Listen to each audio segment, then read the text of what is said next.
Good morning students. B Ed first year के paper pedagogy of history इतिहास का शिक्षण शास्त्र विषय के अंतर्गत आज हम देखने वाले हैं इकाई योजना। इकाई योजना क्या है? हम योजनाओं की बात कर रहे थे, इसके पहले हम वार्षिक योजना के बारे में अध्ययन कर चुके हैं। आज हम देख रहे हैं योजना, यानी कि किसी भी शिक्षण विषय वस्तु को सुव्यवस्थित ढंग से व्यवस्थित करना ही योजना है। तो यहाँ पर इकाई योजना क्या है? क्योंकि ये जो कॉन्सेप्ट है इकाई योजना, एक तरह से कहा जाए कि एक नया कॉन्सेप्ट, तो हम इसको किस तरह से कहें कि इसकी जो इस शब्द का जो प्रयोग है बेशक अभी नया हो सकता है, लेकिन इसका जो उपयोग है वो हर्बर्ट ने अपनी जो पाठ योजना पंचपदी में लिखा प्रतिपादित किया था, तभी इसका संकेत हमें वहां पर दिया था कि विषय वस्तु को सुव्यवस्थित ढंग से एक रूप प्रदान करना और उसी के एक योजनाबद्ध निर्मित करना भी एक इकाई का, जिसमें कि एक इकाई वार्षिक योजना में हम संपूर्ण पाठ्यक्रम को करते हैं। इकाई योजना के अंतर्गत एक इकाई को सुव्यवस्थित ढंग से भागों में विभाजित करके विश्लेषण करके और उसका योजना का निर्माण किया जाता है। 1900 जो कहा जाए 1903 में सबसे पहले हेनरी हैपर 1903 में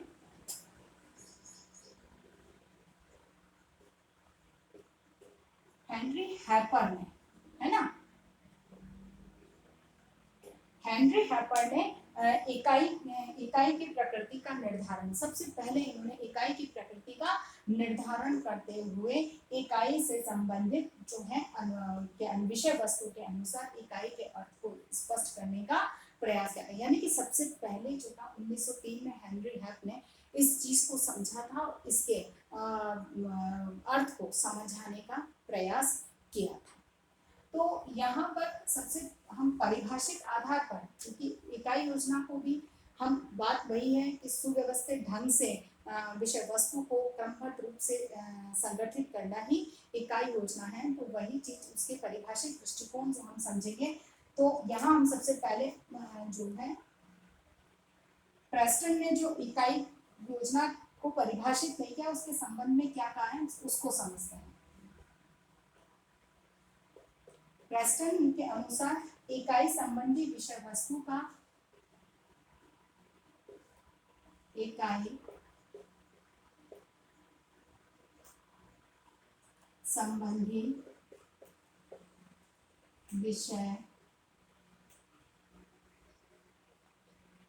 विषय वस्तु का ऐसा विस्तृत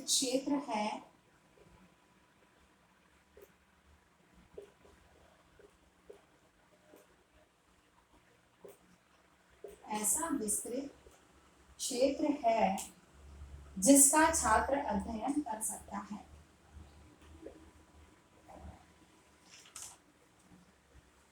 छात्र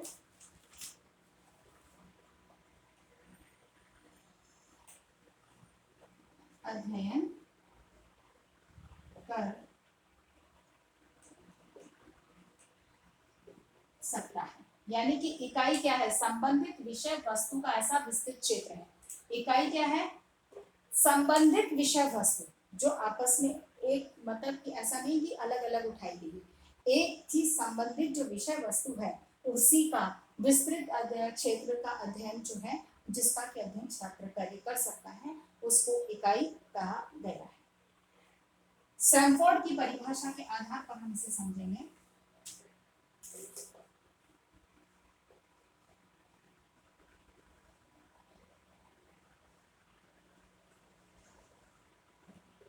सैमफोर्ड ने क्या कहा है? इकाई सतर्कतापूर्वक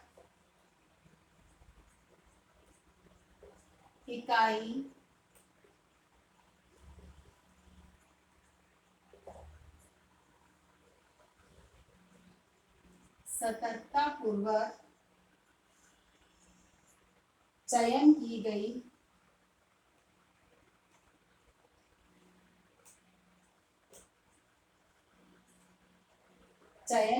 विषय वस्तु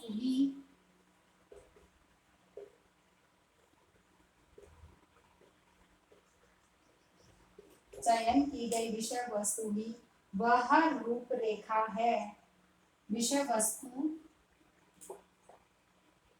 की वह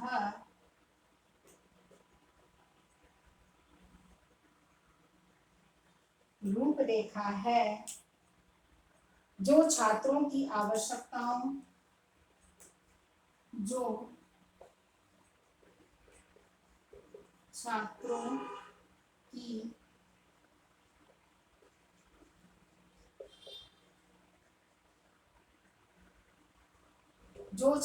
की आवश्यकताओं तथा रुचियों के आधार पर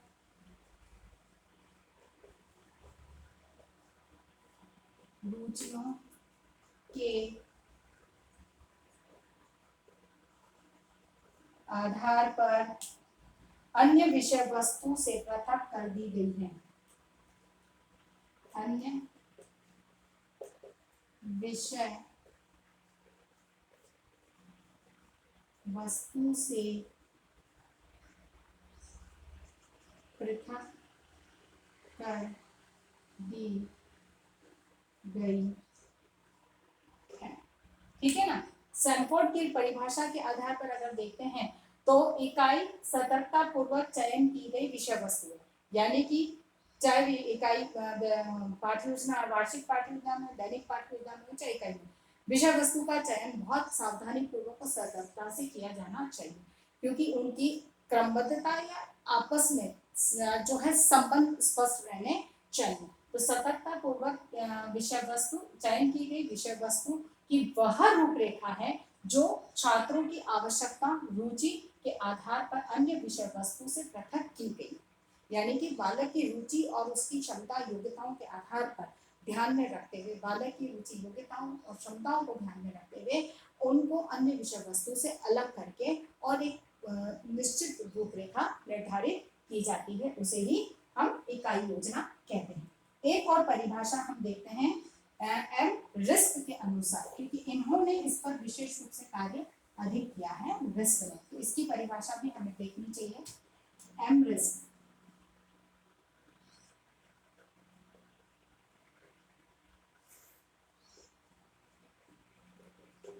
के अनुसार इकाई में पूर्व नियोजित अनुभव, इकाई में पूर्व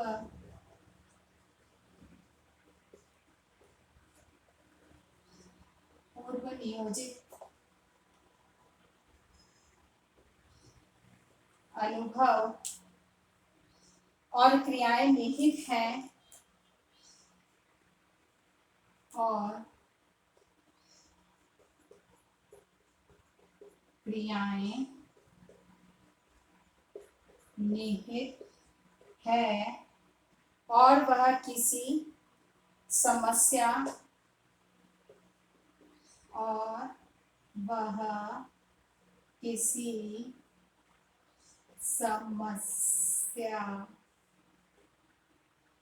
परिस्थिति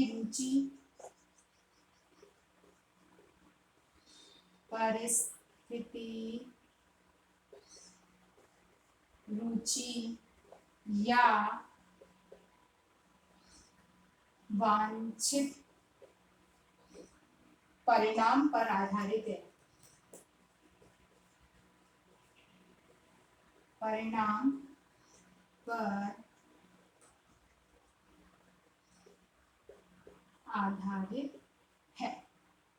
अगर हम रिस्क की इस परिभाषा को देखते हैं तो उसके अनुसार इकाई में पूर्व नियोजित अनुभव और क्रियाएं निहित है, यानी कि पूर्व में ही संपूर्ण योजना मतलब कार्य क्रम जो है निर्धारित कर लिया जाता है, यानी कि योजना को पूर्व में ही सुव्यवस्थित स्वरूप प्रदान कर लिया जाता है और वह किसी समस्या, परिस्थिति या रुचि के वांछित परिणाम पर आधारित होती है, यानी कि उसे बालक की रुचि, योग्यता, क्षमताएं, उसकी वांछित परिणाम जो हम अपेक्षित करते हैं उन पर आधारित होती है, यानी कि उद्देश्यों पर आधारित होती है कि अमुक उद्देश्यों की प्राप्ति हमें होनी चाहिए, अर्थात कि यह जो है एक सुव्यवस्थित क्रम है जो अनुभव पर आधारित है, जिसमें कि बालक की परिस्थिति, बालक की रुचि, समस्याओं का समाधान, रुचि और उनके वांछित परिणाम यानी कि उद्देश्यों पर आधारित करके बनाई जाती है।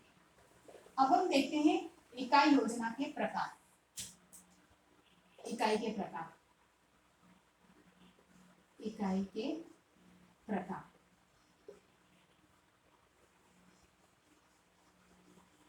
इकाई के प्रकारों की बात करते हैं तो रिस्क ने ही इससे संबंधित अपनी विचार रखे हैं और इसमें कैस्वेल और कैम्पवेल ने,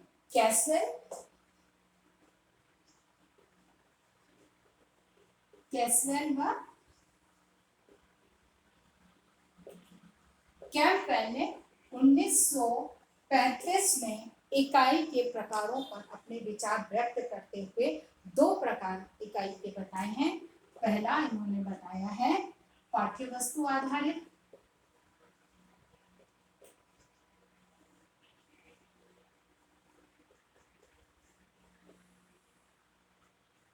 पाठ्य वस्तु आधारित, और दूसरा जो इन्होंने बताया वह अनुभव से संबंधित, अनुभव आधारित। यानी कि जो पाठ इकाई योजना है, इकाई जो है वो दो आधारों पर निर्मित, उसके दो प्रकार हैं। पहला प्रकार है पाठ्य वस्तु पर आधारित और दूसरा है अनुभव पर। पाठ्य वस्तु पर आधारित स्पष्ट है कि जो हमारी पाठ्य वस्तु है, विषय वस्तु है, उस पर आधारित उसका निर्माण किया जाता है। और दूसरा है अनुभव आधारित, यानी कि जिससे अनुभव आधारित, जिससे कि अनुभव बालक को प्राप्त हो सके, इस पर आधारित इकाई का निर्माण किया जाता है। तो पाठ्य वस्तु आधारित जो इकाई है वह तीन प्रकार से बनाई जाती है। इसका जो है पहला है प्रकरण पर आधारित, प्रकरण पर आधारित।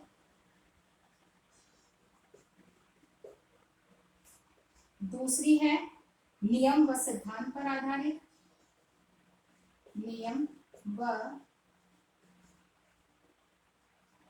सिद्धांत पर आधारित। और तीसरी है वातावरण व संस्कृति, वातावरण व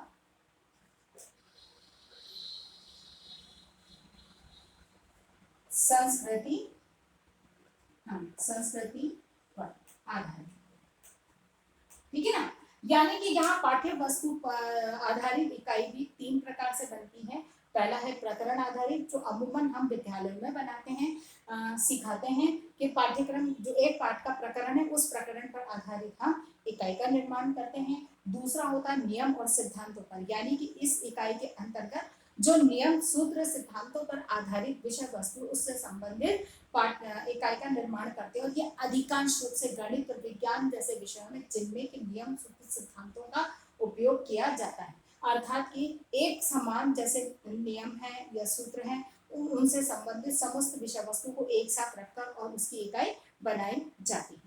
यहाँ पर वातावरण या संस्कृति आधारित किसी विशिष्ट अंग पर आधारित हमारी पाठ्य योजना होती है, जिसमें कि एक तरह से कहा जाए कि हमारे जो नैतिक मूल्य हैं, विज्ञान तकनीकी से संबंधित, सांस्कृतिक मूल्य आदि से संबंधित किसी एक अंग को लेकर और उस पर आधारित योजना बनाई जाती है, संपूर्ण पर नहीं, किसी एक अंग पर। जैसे कि नैतिक मूल्य है तो नैतिक मूल्य जो में भी किसी एक विशिष्ट पक्ष को लेकर और उसका निर्माण किया जाता है। अनुभव आधारित जो है वह भी तीन प्रकार से बनती है। पहली बनती है रुचि आधारित,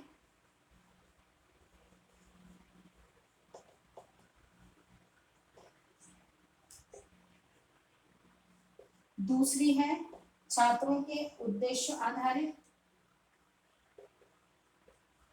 छात्रों के उद्देश्य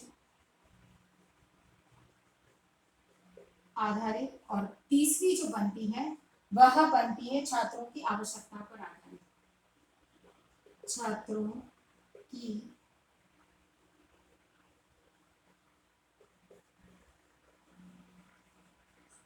आधारित।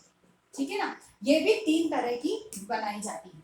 पहला है रुचि पर आधारित, यानी कि इस इकाई के अंदर बालक के रुचियों के अनुकूल समस्त गतिविधियों को सम्मिलित करते हुए इकाई का निर्माण किया जाता है। यानी कि जिस तरह जिस क्षेत्र में रुचि है विषय वस्तु का संकलन या निर्माण उसी के आधार पर किया जाता है। फिर यहाँ पर छात्रों के उद्देश्यों पर आधारित, यानी कि यहाँ शिक्षण उद्देश्य नहीं, छात्र के उद्देश्य पर, कि किसी क्रिया को छात्र किस उद्देश्य, बालक किस उद्देश्य से कार्य करना चाह रहा या सीखना चाह रहा, उस उद्देश्य पर आधारित योजना बनाई जाती है। या तीसरी बनती है छात्र की आवश्यकता के अनुसार, यानी कि इस तरह की जिसमें कि छात्र की अपनी आवश्यकताओं की पूर्ति संभव हो सके, ऐसी इकाई योजना का निर्माण किया जाता है। यानी कि एक तरह से कहा जाए कि बालक की रुचि, योग्यता, क्षमताओं और आवश्यकताओं को ध्यान में रखते हुए इकाई का निर्माण किया जाता है। आज की बात हम यहीं तक रखते हैं, क्योंकि अभी इसमें कुछ और इसके सोपान और उसके गुण दोष बाकी हैं, तो हम कल इस पे चर्चा करेंगे। अपनी बात को समाप्त करने से पहले कोविड-19 की इस महामारी के दौर में अपने आप को सुरक्षित रखें, घर से बाहर ना निकलें, बहुत अधिक आवश्यकता होती है घर से निकलते हैं तो 3 बातों का ध्यान रखें, मुंह पर डबल मास्क लगाएं, सोशल डिस्टेंसिंग का पालन रखें और अपने हाथों को सैनिटाइज करते रहें। स्वस्थ रहें, सुरक्षित रहें। धन्यवाद।